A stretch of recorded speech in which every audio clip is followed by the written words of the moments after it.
Vodi ga do zida.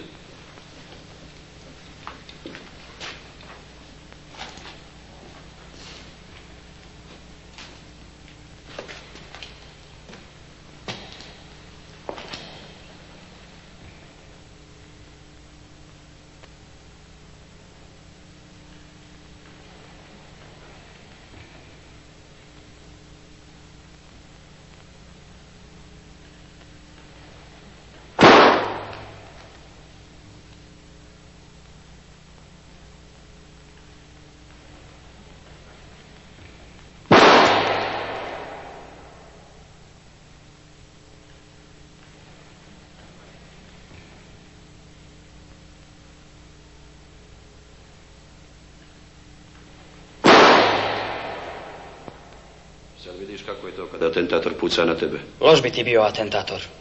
Pucaš, a nemaš ideale. Koji su tvoji ideali? Da takva stoka bude na livadi, a ne u policiji. Pravi pisac ne dijeli politiku od umjetnosti. Pisci su isti mah i umjetnici, i tribuni, i apostoli, kaže Heine.